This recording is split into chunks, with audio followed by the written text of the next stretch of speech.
Mardi 28 novembre 2017, mesdames, messieurs, bonsoir à toutes et à tous. Bienvenue dans cette nouvelle session d'information sur la télévision Labari. Les citoyens nigériens ont-ils accès à la justice? Ont-ils aussi confiance aux institutions de la République? C'est à ces deux questions que le laboratoire d'analyse sur les dynamiques sociales de l'ASDEL a soumis un échantillon de Nigériens à travers une enquête. Eh bien, les résultats de cette enquête Afro-Baromètre ont été présentés ce matin au cours d'un point de presse au niveau du LASDEL. Le résumé de cette conférence de presse avec nos reporters Soumel Abdoulaye et Asmaou Seydou. Présenter les résultats au 6e round de l'Afro-Baromètre au Niger, c'est l'objectif visé à travers cette conférence de l'ASDEL basée sur le thème accès à la justice et confiance aux institutions de la République. Pour le thème de la conférence d'aujourd'hui, qui porte sur l'accès à la justice, nous avons fait ressortir les résultats concernant ce thème-là pour qu'on ait un dialogue avec les citoyens, mais en même temps ouvrir un dialogue plutôt avec les citoyens, entre les citoyens et puis maintenant les fonctionnaires de la justice, ceux qui sont chargés de délivrer, donc qui sont en charge en fait du service public de la justice. Donc que les gens comprennent, parce que vous avez vu à travers les résultats un certain nombre de pourcentages concernant en fait les opinions sur la perception, sur les perceptions de la justice. Il y a des gens à qui on a posé, quand on avait posé la question de savoir est-ce que vous avez eu affaire au cours de 12 derniers mois à la justice, à peu près 95% des citoyens nigériens ont dit non. C'est assez parlant, je pense, en termes de résultats. Ça veut dire quoi? Est-ce que, parce que les gens ont des difficultés à accéder à la justice pour X ou Y raison, une occasion donc d'élaborer des politiques publiques afin d'améliorer l'accès des populations à la justice. Occasion pour le Centre des études juridiques et judiciaires de donner les activités que mène le dit centre. Faire connaître les réalisations du Niger, rassembler les documents juridiques et faciliter leur vulgarisation et procéder aux publications. En réalité, c'est vrai que c'est un travail de recherche qui est demandé au centre, mais la vocation essentielle du centre, c'est de permettre un bon fonctionnement des juridictions. Parce qu'il appartiendra au centre de s'entretenir avec les chefs de juridiction pour voir s'il y a des textes dont l'application leur pose problème, afin que des recherches soient entreprises sur ces textes-là. Le centre a également vocation à faire des publications. Et les publications, c'est quoi? C'est principalement les décisions de justice. C'est principalement les décisions de justice que dans un premier temps, on va publier. Mais le centre va également publier la doctrine, c'est-à-dire les commentaires faits par les enseignants-chercheurs sur certaines décisions. Il faut noter que le LASDEL est en partenariat avec le Centre des études juridiques et judiciaires et a fait sa première enquête en 2013 au Niger. Un rapport d'études portant sur l'analyse du budget alloué par l'État au secteur de la santé est en cours de validation depuis ce matin au cours d'un atelier organisé par l'ONG Save the Children. Le résumé de l'ouverture de cet atelier dans ce compte rendu de Aboubakar Souley et Nafissa Yahaya. Le présent atelier organisé par l'ONG Save the Children en collaboration avec le ministère de la Santé publique rentre dans le cadre de la validation du rapport d'études portant sur l'analyse budgétaire du ministère de la Santé publique. L'objectif principal de ces analyses budgétaires est de mener une analyse des différents budgets des autorités nigériennes au niveau communal, plan d'investissement annuel et plan de développement communal, et national, budget du ministère de la Santé publique, afin d'extraire les informations relatives à la disponibilité des fonds dédiés à la prise en charge et la prévention de la malnutrition. En procédant à l'ouverture de cet atelier, Le directeur de cabinet du ministre de la Santé publique a réaffirmé l'engagement de son département ministériel à accompagner l'ONG Save the Children dans le but d'atteindre les objectifs que voici. La restitution des résultats de l'étude de l'ensemble des acteurs concernés, à savoir le ministère de la Santé publique, le ministère des Finances, le ministère de l'Intérieur, le ministère du Plan, l'Assemblée nationale, l'Association des maires et régions du Niger et les partenaires intervenant dans le domaine. L'appropriation des résultats par les acteurs étatiques, la validation des rapports à travers des analyses pertinentes, la proposition d'un plan d'action pour le suivi des recommandations et des rapports d'analyse. Notons que l'ONG Save the Children International est présente au Niger depuis 2005. Elle intervient dans plusieurs domaines tels que la santé, l'éducation, la protection, la planification familiale et la sécurité alimentaire des populations en général et des enfants en particulier. Le comité de pilotage du projet Groupe d'action rapide, surveillance et intervention se réunit depuis ce matin ici à Niamey. C'est un projet qui regroupe les gendarmeries de 4 pays de l'Union européenne et celles de 6 autres pays du Sahel. Au centre de la réunion de ce matin, donc, la validation du diagnostic et du plan d'action de ce projet visant à enclencher la procédure de contractualisation et sa phase opérationnelle. Le résumé de la cérémonie d'ouverture de cette réunion avec nos reporters Alidou Brema et Adamou Soumana. Contribuer à la sécurité des populations et à la stabilisation des pays du G5 Sahel et du Sénégal, tel est entre autres objectifs assigné au projet Groupe d'action rapide, surveillance et intervention Garci Sahel en abrégé, dont la présente rencontre marque le lancement de son premier comité national de pilotage. Un comité dont l'importance a été soulignée par l'ambassadeur de l'Union européenne. Le comité qui nous réunit aujourd'hui représente en effet une étape importante dans la mise en œuvre de cette action destinée à former, équiper et opérationnaliser une nouvelle unité de la gendarmerie avec une mission précise. Contribuer à la sécurité des populations et à la stabilisation des zones éloignées et notamment transfrontalières comme condition préalable à leur développement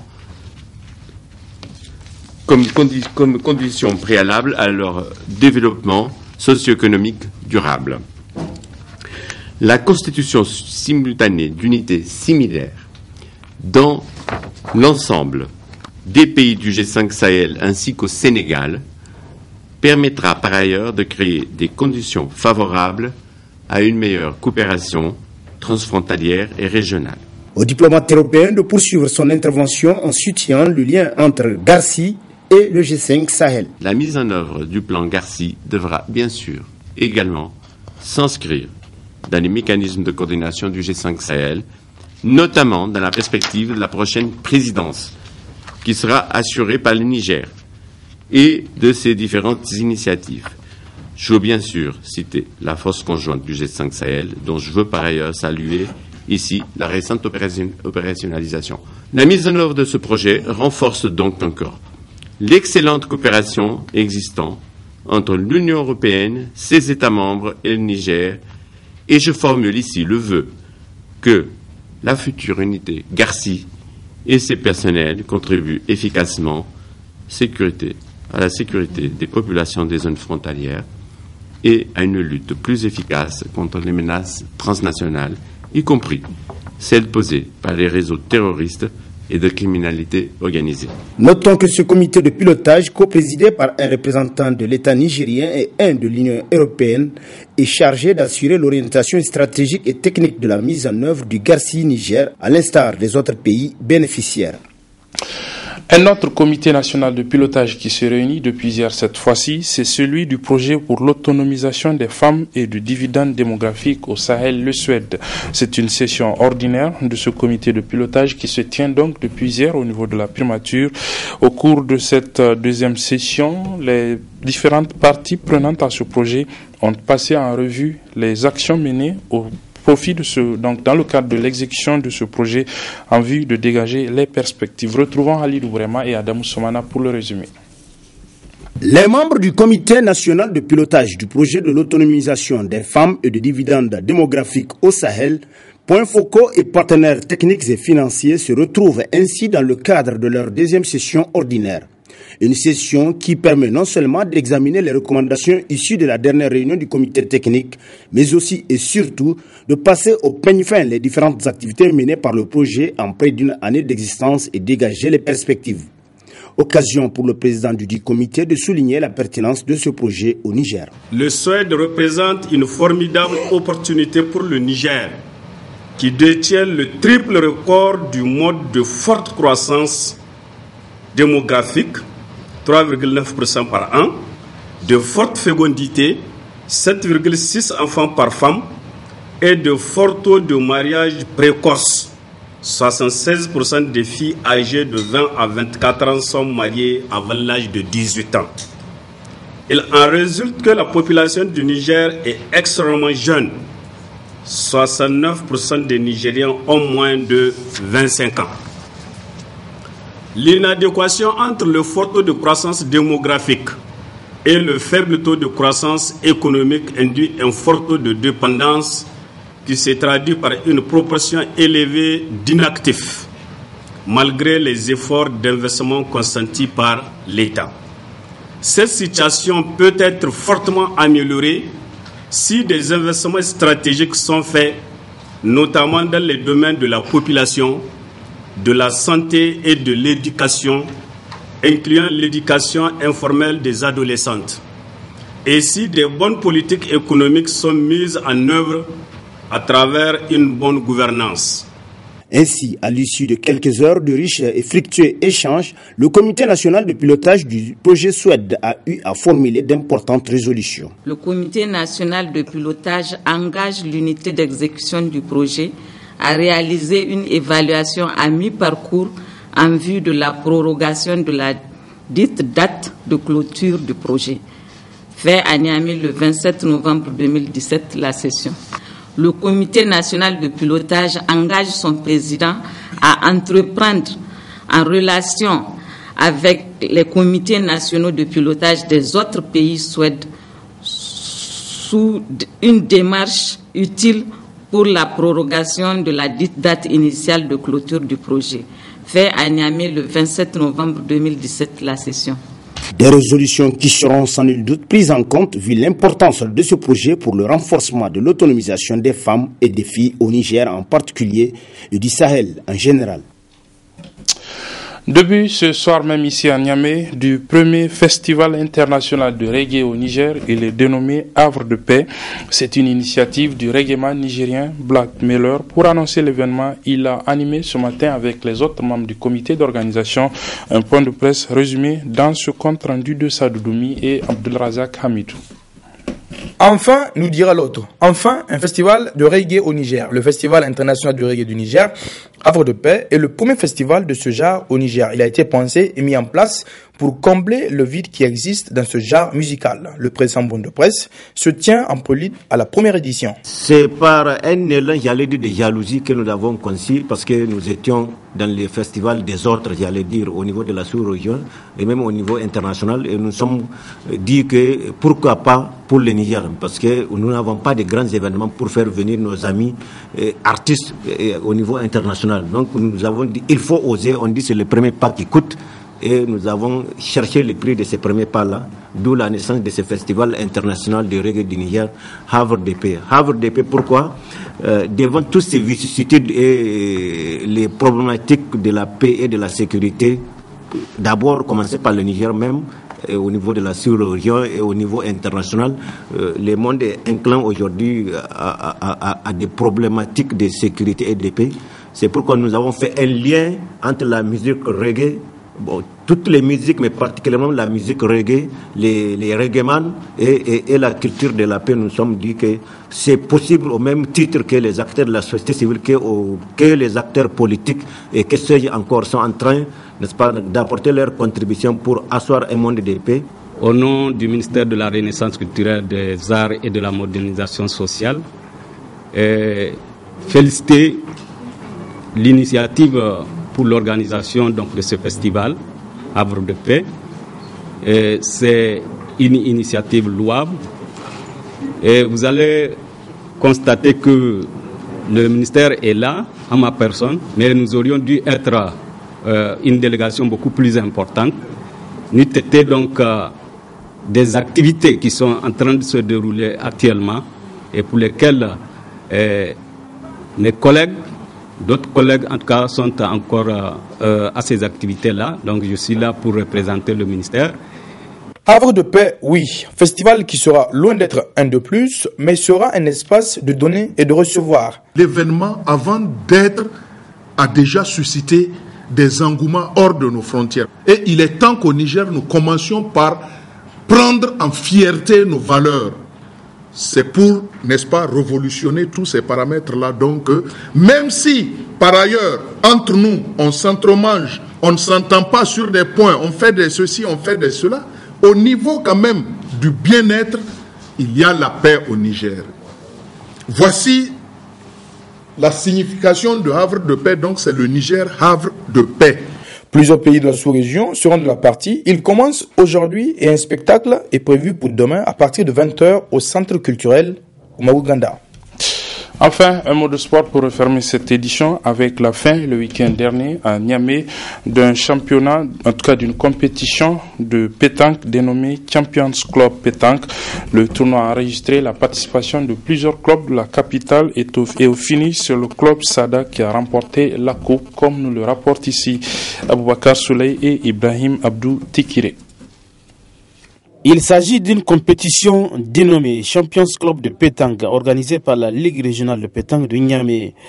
Avant les phases finales, le tournoi a débuté en octobre 2016.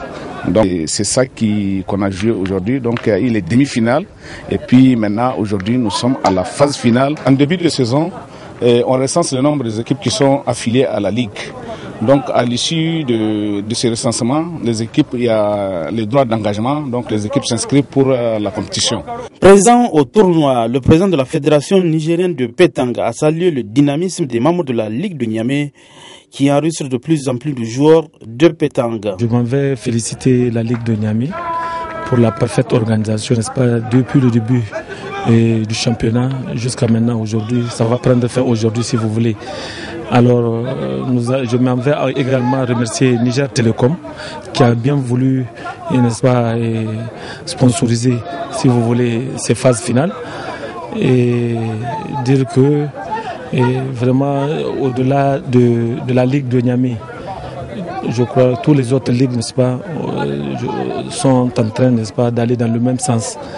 N'est-ce pas, c'est celui d'organiser vraiment un championnat régional. En tout cas, chaque région s'active pour organiser et finir en beauté son championnat. Donc, je ne fais qu'encourager toutes les ligues, n'est-ce pas, qui accompagnent, si vous voulez, la Fédération nigérienne de sport boule. Au finish de la finale, c'est l'équipe de Sadas qui a remporté le trophée. Deuxième, le club de Harobanda. Et troisième, l'équipe de PIA.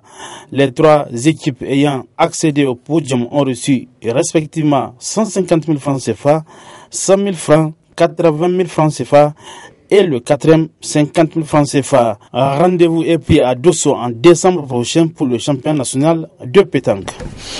Voilà, et c'est sur ce que se referme cette édition, mesdames, messieurs. Merci de l'avoir suivi. Merci aux équipes techniques et rédactionnelles qui m'ont aidé à le présenter. Les programmes se poursuivent sur la télévision Labari. Au revoir.